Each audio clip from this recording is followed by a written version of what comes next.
Hello, this is Curt Pringle with Curt Pringle and Associates, and this is another episode of our Talking Issues series, talking about issues in the state of California. And actually, today we're happy to have a friend of mine, a 20-year veteran in the field of transportation planning, management, and operation, Ryan Chamberlain, with the District 12 Director of Caltrans. Welcome, Ryan. Thank you, Kurt. Happy to be here. You know, Caltrans, we all hear that word, and um, if it is a word, I guess it's not. It's really a shortening of the California Department of Transportation. So, in the Department of Transportation in California, the largest state in the nation, with all of this transportation money coming, there's a lot of things going on. So, give folks an overview of, what your job is as the director here in Orange County. Yeah, so thank you for the question, Kurt. And it might help to briefly describe how Caltrans is organized statewide. Oh yeah, as long as it's brief. Yeah, it'll be brief. There's 12 different districts, so geographic areas that are separated out. So I'm the director of District 12, which is exclusively Orange County. Right. So what that means and what my role is I oversee all internal, external operations of the department, whether it's maintenance, operations, construction, and the like. Yeah, no, that's good. So District 12 was the last one created. So Orange County split away from Los Angeles, and that's just like the county split away from Los Angeles County in the 50s. I'm glad this happened in the 90s. That District 12 was created. Late 80s, 1988, which was a good year for sports fans too. Yeah. But yeah. Yeah, that's good. Yes, we get the subtle elements of what you're sharing, but particularly in your job, how do we have the Orange County Transportation Authority, which really oversees transportation planning for direct county functions, funding through their Measure M local projects in different cities and such. So what is that relationship with Orange County Transportation Authority and the toll road agency, the TCA, the Transportation Corridor Agency? So how does the state get involved in those types of overlays of responsibility? Yeah, it's a great question, and I'll try and be as brief as I can on it. The state is the owner operator of all the state highway system in California. OCTA is our county transportation planning agency, so they do a lot of the regional transportation planning, looking at it from a macro level, planning level. And they work with us through that process, evaluating what may be needed on each corridor, proposing some potential solutions in that study. Caltrans also does our own planning studies, but they tend to be more project specific, not at that regional level. We do interregional studies, which is county to county or statewide planning efforts, but we leave the local and regional planning to OCTA and the local municipalities through their general planning process. Yeah. So most of the projects people see are initiated by the county transportation planning agency, and in this case, the Orange County OCTA, Orange County Transportation Authority. Yeah, I would say predominantly most of the non-maintenance type. So when you see a pavement construction job out there or replacing signs or guardrail, that's Caltrans planning processes that are in play there. Yeah. If it's freeway widenings, larger bridge structure replacements, sometimes that's Caltrans, other times it's associated with an OCTA planned project. Yeah. Or TCA. You asked me a question about what is TCA's role. TCA is a joint powers agency, and we work with them more on a project specific level. So anything that they're constructing on the state highway system or modifying, they work with us. The state does have final say on what gets constructed out there, but we do work with our partners and the local boards to really focus on how do we make those improvements work for everybody. I mean, I think from the general public's perspective, right? I mean, TCA is somewhat of a planning agency, even though they have a lot of their projects planned or at least environmentally cleared for future development, but it's a funding agency too. I mean, it's the collector of tolls, but at this moment in time, Caltrans owns those toll roads, correct? You're absolutely correct. So we own them. We've owned them since they were turned over to us right after TCA completed construction. And then TCA operates toll collections and has the ability to toll for a number of years going forward. So that's the same thing with 405, probably one of the biggest projects, if not the biggest project in many decades here in Orange County, the widening of the 405 or the addition of 2 additional lanes there. Yeah, that's correct. Similar model. Right. OCTA, it's a $2 billion plus project. We worked with OCTA to move that project forward through the pre-construction phases. Once the project is done with construction, that is it gets turned over to the state. That's our right of way, but we have a tolling agreement with OCTA that allows them to collect tolls and manage the express lanes that are being constructed on the 405. Yeah. So that is an example of what has been talked about in a lot of areas of transportation planning, and that's the development of managed lanes or toll lanes. And we see it, probably the first example in the state was the 91 express lanes when they were built by a private entity and now purchased and operated and run by OCTA. So toll lanes within uh, a general purpose structure, regular freeway lanes. I mean, you're seeing that with the 405, and that is a direction a lot of roads are going. Is that right? I would say generally yes, Yeah. and there's a lot of reasons for that. We might get into that in a little bit. No, no. Tell me now. I mean, one, it's a way to add capacity and have it pay for itself. Is one. At least that was the discussion used on the 405 for the addition of the toll lane, because that additional lane wasn't paid for by the sales tax dollars. Yeah, so certainly the ability to generate revenue to pay off, debt that was incurred through the construction portion Right. is part of that lens that our partners in Caltrans look at with Yeah. express lanes or hot lanes. In general, though, the prevailing thought is that if we manage demand on a system or manage congestion, we can continue to have a free flow or a uncongested lane even during peak periods. So it's a benefit to the users. Yeah, that is always so hard for people to wrap their head around. But I've seen, I've been around transportation guys like you, and traffic engineers and people who study, the flow of traffic. And I saw it a lot on the 91 express lanes. And I was told that the same amount of capacity goes in the 2 lanes and the express lanes on the 91 as the other 5 lanes that flow on the 91 during peak times. And that's because it's managed, that you're able to keep that constant flow of vehicles versus the stop and go. Yeah, you're absolutely correct, and I'm excited that you remembered that. We try and talk about I have a limited Yeah, capacity, but we there's try a few things that stay put. we try and talk about express lanes in that lens. Is Yeah. that when the free lanes or general purpose lanes break down, you're only moving 800 vehicles an hour through each lane.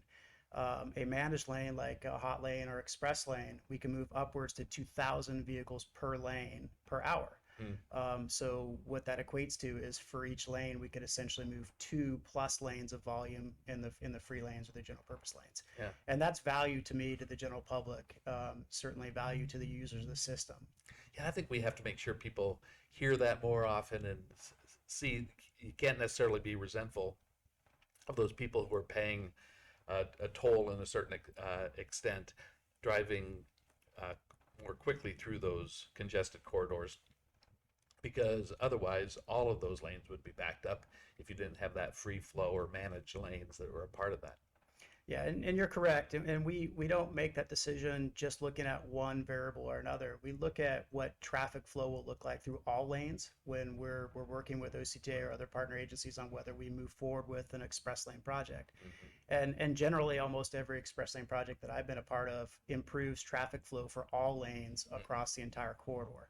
And you got to remember, for every person that chooses to jump into an express lane and get that free flow ride, it's freeing up space in a general mixed flow lane for others to go ahead and utilize.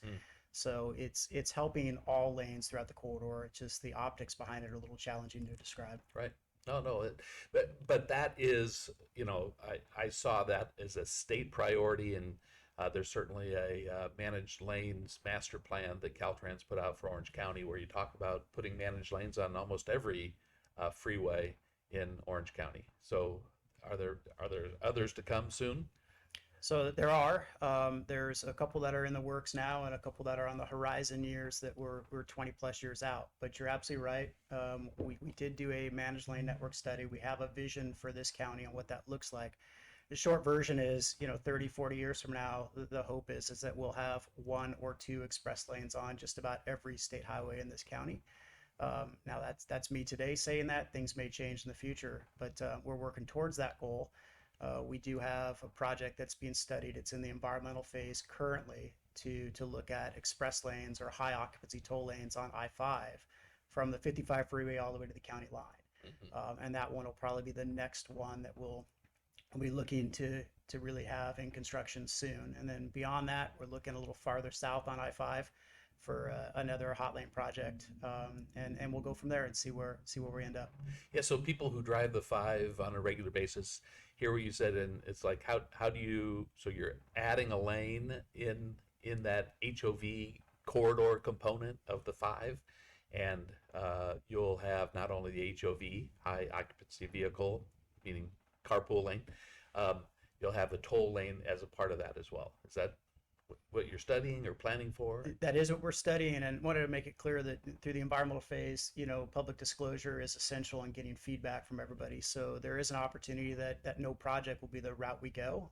It may not be likely, but that is one of those alternatives we're studying too. Mm-hmm. The reality is we look at the existing HOV lanes that we have out there, and when they're not performing, meaning if they're not providing an incentive above the mixed full lanes or the free lanes, we've got a problem. The HOV lanes were designed to get people to carpool, to grab one or more other people, to get them out of a car. And when there's no incentive to do that, it's sort of counterintuitive. We're not helping to relieve congestion. It's just the status quo with a broken down lane in the center median. Yeah. So what we're hoping to do is take the existing HOV lanes, convert them to a high occupancy toll lane, and there's a distinction there. And price it so we can manage congestion through there. We can ensure that it will never break down. It won't be congested. And we can see that 2,000 vehicle trips in there per lane. But to answer your question more specifically, it's converting an existing HOV lane, but adding a new lane where we don't already have a second one. Right. Yeah. If it's true confessions, though, Ryan, I have to say, I am not a fan of HOV lanes. I know at the beginning of time when they created the high occupancy vehicle lanes, that was, if I recall correctly, they were funded with state and federal dollars as a transit facility. So it's like paying for a streetcar or a rail system. That same bucket of dollars didn't come out of the freeway money, but it came out of the transit money because you're moving a lot of people along. And then in the, let me see here, I think it was the late 90s, I think 98, as a matter of fact, a bill passed the legislature that said that low emission vehicles, or however they are tagged, from electric cars to other types of electric vehicles, could ride in those toll lanes. And has that added to the congestion of a toll lane, so that or not a toll lane, a carpool lane, so you really aren't getting that throughput that was originally planned for that? So I think it depends on the corridor and how many of those, low emission or no greenhouse gas emission vehicles are in the system. I will say it's important to remember that same pot of money that you say was earmarked for transit was also earmarked for air quality improvements. And clean vehicles help with improving air quality. So there's a benefit there. And the thought, or prevailing thought back then, at least my opinion, Curt, was was that the HOV lanes weren't already broken down at the time, and so we could absorb additional vehicles in there. Today's a little different lens. I drive, a clean vehicle now. I don't have a sticker on my car, but I wish I did. We all wish we did. So I'm not going to punt. I'm not going to punt and say that there's not a good percent of, the inherently low emission vehicle sticker cars in the HOV lanes. Right. But what we're trying to do with express lanes or hot lanes is essentially to still incentivize carpooling. So, the lens that we look at that under is, how can we still try and get people to have 2 or 3 people in their car without just saying, I'm going to drive by myself and pay. And we're trying to do that by giving discounts to people that have, 3 or more people in their vehicle. So we can still incentivize that higher occupancy trip. All right. You can dodge by that one. That's just fine. Don't worry about that. But I mean, what are some of the big projects going on in Orange County right now that people see? And with all of the talk about infrastructure reinvestment on the federal side, what are some of those projects people should be preparing for? So the projects that Caltrans has going on are not the wow sexy type projects. They're All not right, the then we large can move expense on. projects. Okay. Yeah, you'll see a lot of just about every corridor you drive in Orange County and throughout the state. You're going to see some construction work. Predominantly, that's going to be pavement rehabilitation, guardrails, sign improvements, culvert replacement. Those are the maintenance projects that Caltrans is using most of our money for. The larger, what I would call sexier projects would be the partnership projects that we have with OCTA and TCA. A good example, you brought up the 4-5. That's an over $2 billion job that's adding a mixed flow lane and also providing 2 express lanes. Probably the largest job it is the largest job I've worked on in my career, might be the largest when I'm eventually retiring. We also have a project on the 55 that's adding a new mixed flow lane, but also adding a second HOV lane. So there'll be four So lanes. from where to where on the 55? Yeah, so that's from the 4-5 to I-5. So that stretch right in the middle of the 2 largest interstates we have in the county. Right. And then we've got a large project in South Orange County on I-5. People have been seeing that for over 3 years. It's a OCTA funded measure project, paid for out of sales tax measure and a few other pots. And that's adding new capacity and also looking at adding another HOV lane. Yeah. There's probably a simple answer to this, but a lot of people would ask, people pay their taxes, people pay a gas tax, there's an increase to the state gas tax, there's a sales tax measure and measure M2 that was passed, and whenever that went into effect in 2011 as the second renewal or the renewal of that. And now you have the biggest infrastructure funding package ever in the history of this country, passed by the federal government with 360 billion dollars coming specifically into transportation and roads. Why do we need so much money? So that's a question that I get often, and I would say the reason why we need so much money, it's just like I'll equate it to it's if you own a house and you're not putting the maintenance into your house, eventually your house won't provide the shelter that you need. So our transportation system we have, it's old, and it does need dollars to maintain. Bridges don't last forever. Pavement doesn't last forever. Culverts get washed out, and in order for all of us to still enjoy the quality of life that we have here in this county, we have to invest in infrastructure.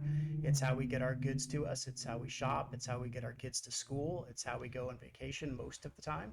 Even if we're driving to an airport and flying somewhere, you still need to have a reliable system. So things are expensive to maintain, and the cost of construction material continues to go up. So the need is there. I will say, without getting into a lot of detail, it's not like Caltrans is just say, here, District 12, you've got $300 million to invest and we don't know where to put it. The money we have for the maintenance projects is all based off of asset conditions, much like a private company would think about it. If we've got an asset that's scheduled to be replaced or we know it's in poor condition, that's where we invest our money and we tie those dollars to those specific assets.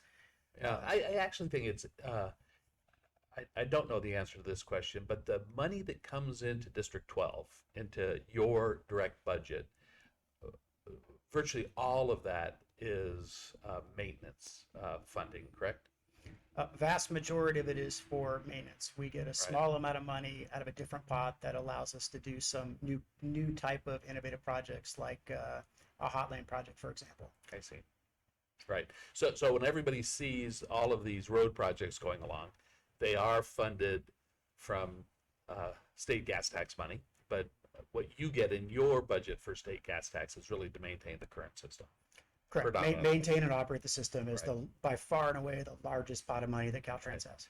So when people see, okay, there's a big ask for this or that for transportation funding, when they pay a gas tax to the state, Caltrans, specifically here in District 12, it's being used for that purpose, not building additional lane.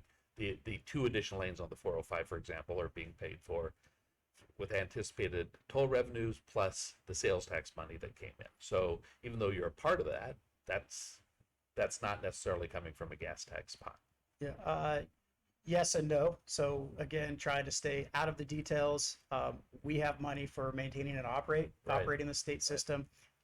Gas tax also funds money that goes directly to the regions, so OCTA and LA Metro and others. That is gas tax dollars that can be used for improvements that they have for the system, and that can also include newer capacity or moving it to other innovative projects like an express lane project themselves. So when you think about how the state is going to spend its share of federal infrastructure slash transportation money, so that was whatever $1.5 trillion. Now it's simply dances off my tongue, that big dollar amount, and of that you said 360 billion of it was for transportation projects.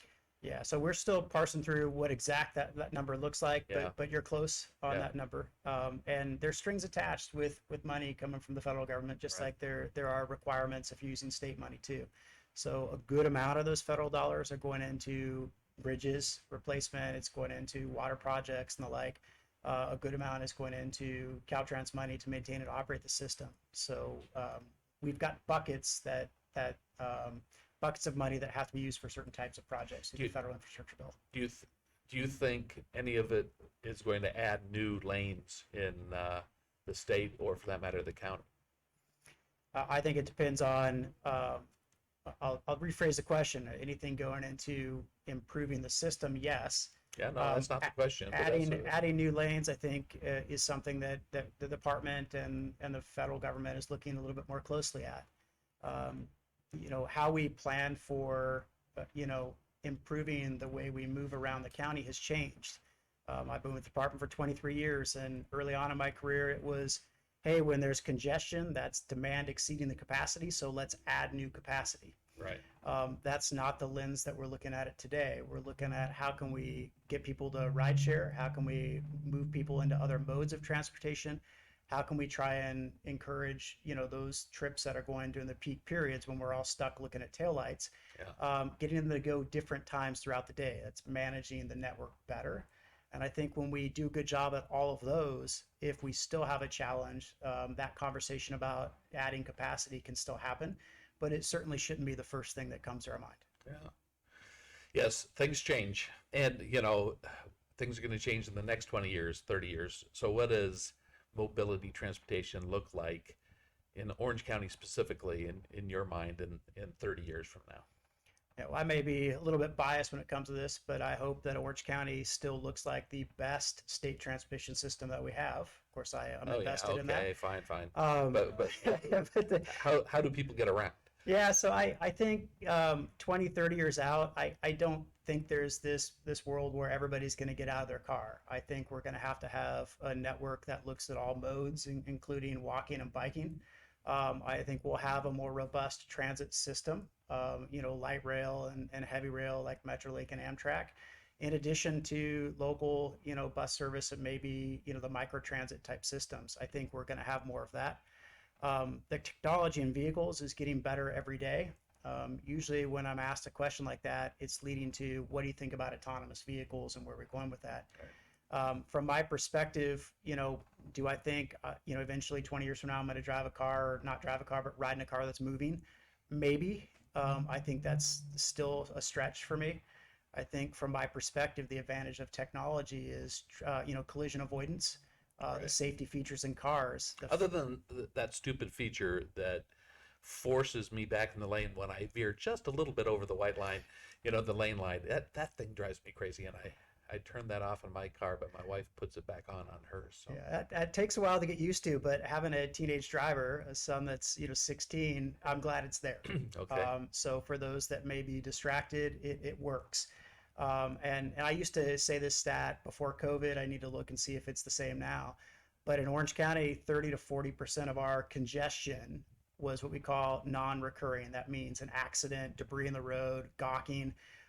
If technology in cars can help us reduce that non-recurring congestion, that's more capacity for people to use. That's freeways moving faster. So the advantage of where we're going in the future, I hope we get to a point where collisions are few and far between. That also will help us with, avoiding any fatalities on the state system too, and look at a safer system.